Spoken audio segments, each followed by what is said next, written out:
से हो, हमें जानकारी मिली है कि पूरे देश का सबसे बड़ा कार्यक्रम भी भोपाल में हो रहा है। 146 वर्ष इस महामानव को जानने में हम सबको लगा।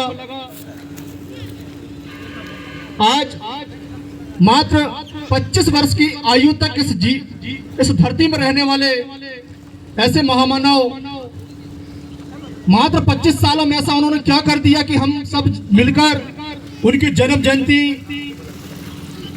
घर परिवार सहित आकर यहाँ मना रहे हैं। यह चिंतन का विषय है और उन्हें जानने और समझने का विषय है। अगर हमने उनके जीवन की छोटा सा अंश भी अपने आप में धारण कर लिया कि ये महज 3.5 एकड़ की जमीन तो छोड़िए, कई हजारों एकड़ की जमीन भी अगर इस आदिवासी के नाम से है, सरकार के नाम से है, उसको भी हम छुड़ाने की ताकत रखते हैं। ऐसा हमारी युवा शक्ति के अंदर ये धीरे धीरे यह जज्बा आते जा रहा है। मैं आप सबके बीच में संक्षिप्त बात रखते हुए कि भगवान बिरसा मुंडा, मैं मुख्य रूप से 4-5 विषय में समझ पाया हूं जो आप सबके बीच में रखने का प्रयास कर रहा हूं। एक विशेष तौर पर कि भगवान बिरसा मुंडा, उनकी हम जीवनी पढ़ते हैं तो उनके शिक्षा के बारे में जानकारी मिलती है जो बहुत ज्यादा जरूरी है। और आज हमारे आदिवासी समाज में शिक्षा को लेकर धीरे धीरे जागरूकता आ रही है। यह बहुत अच्छी बात है, लेकिन उसमें और जागरूक होने की आवश्यकता है।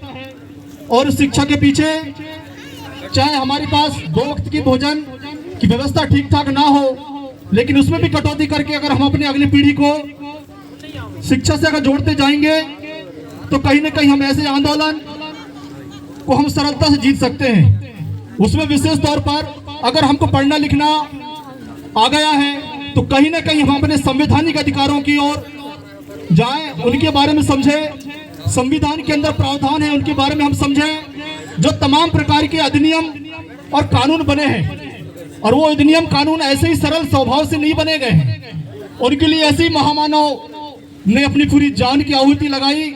ऐसे हजारों हमारे आदिवासी समाज के शुभचिंतकों ने अपनी जान की आहुति लगाई, अपने आप को शहीद किया, तब कहीं जाकर के मजबूर होकर संविधान को लिखने वाले हो चाहे कानून बनाने वाले हो, उन्होंने उन हमारे प्रावधानों को और हमारे अधिकारों के बारे में वहां पर लिख पाए हैं।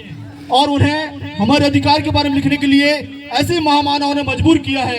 तब कहीं जाकर शायद आज हमारे बीच में कुछ ऐसे अधिनियम है जो हम आप सभी जानते हैं कि आदिवासी की जमीन गैर आदिवासी नहीं खरीद सकता। ये छोटी मोटी बात नहीं है। उसके अधिनियम के अंदर आप जाएंगे तो पता चलेगा कि उस अधिनियम के कारण ही शायद हमारे बीच में 2 बीघे की जमीन बची है, शायद हमारे घर द्वार ही बच पाए हैं। वरना हमारे समाज के अंदर नशा का इतना ज्यादा प्रहार है कि लोग घर द्वार बेच करके भी अपने आप को पी के समाप्त करने के लिए भी तैयार हैं। कुछ ऐसे भी परिवार हमको समाज के अंदर देखने को मिलते हैं। उन पर सुधार करना बहुत जरूरी है। इस विषय को लेकर और मैं आगे बात करना चाहूंगा।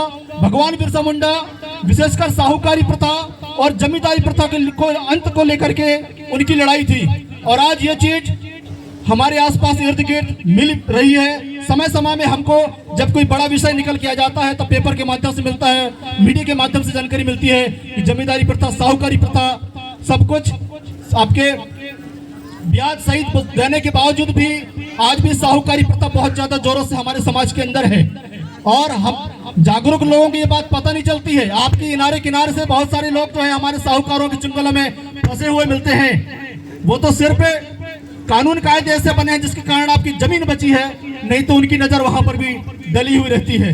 सबसे ज्यादा अधिनियम कानून की जानकारी के लिए जोर इसलिए दे रहा हूं कि कभी कभी हम देखते हैं वीडियो के माध्यम से हमको यह भी पता चलता है, जो NCRB national crime record bureau जो है भारत सरकार की, वो हमको बताती है कि सबसे ज्यादा आदिवासी ही हमारे देश के जेलों में रह रहे हैं। इसका मतलब यह है कि उनको कानून की जानकारी न होने की वजह से छोटे छोटे अपराधों में वो कई सालों से जेल के हवा खा रहे हैं। उस पर भी हमको चिंतन करना है, इसलिए हमको इस विषय को ज्यादा से ज्यादा जानने की आवश्यकता है। दूसरी बात, एक और विषय निकल के आती है कि 83% अपराधी जो हमारे साथ में अपराध होता है उसमें 83% अपराधी जो है जेल के बाहर हो जाते हैं। मतलब उनको सारे साठगांठ पता है, इस वजह से वो जो है बड़े बड़े अपराध करने के बाद ही बाहर हो जाते हैं और हमारे लोग छोटे छोटे अपराधों में जेल के अंदर चले जाते हैं। इसलिए हमारी मजबूरी है विशेषकर युवा साथियों से कि आप सभी लोग आईपीसी सीआरपीसी के बारे में जानने का प्रयास करें, उनको समझने का प्रयास करें। हाँ, मैं जानता हूँ इस क्षेत्र के बारे में, नारायणगंज ब्लॉक हो चाहे जिले के अंदर की बात कहीं भी हो, जहाँ पर भी हमारे आदिवासी बाहुल्य क्षेत्र है, जहाँ पर शिक्षा का स्तर बिल्कुल भी नहीं है या बहुत कम है, वहाँ पर हमारे साथ में जो कानून के रखवाले भी हैं वो भी हमारे साथ गद्दारी करते हैं। इस क्षेत्र से भी बहुत लूटपाट होता रहता है, इन पर भी आप लोग चिंतन करें। जो भी हमारे क्षेत्र के पुलिस महकमा है उस पर भी नजर रखें। विशेष तौर पर जो भी अपराध हो रहे हैं, चाहे आपके जो भी असामाजिक कृत्य हो रहे हैं, चाहे आपके सट्टा जुआ का विषय हो, चाहे आपके नशा का विषय हो, इन सब में भी कहीं ना कहीं साठगांठ चलती रहती है। हमारे युवा साथियों से निवेदन है कि ऐसे अपराधों को आप निकालिए बाहर और ऐसे विभागों को भी आप काम दीजिए। अगर काम नहीं सुनते हैं तो उसकी आगे कार्रवाई करने की जिम्मेदारी युवा शक्ति लेती है। और आगे मैं बताना चाहूँगा कि हम सभी आज की महामानव को और जानने का समझने का प्रयास करेंगे। हमारे बहुत सारे और भी वक्ता हैं, बुजुर्ग वयोवृद्ध है, बुजुर्ग लोग हैं, सभी के चरणों में मैं सादर जोहार करते हुए मैं अपनी बातों को यहीं पर विराम देता हूँ। जय जोहार, जय गाँव, जय भारत।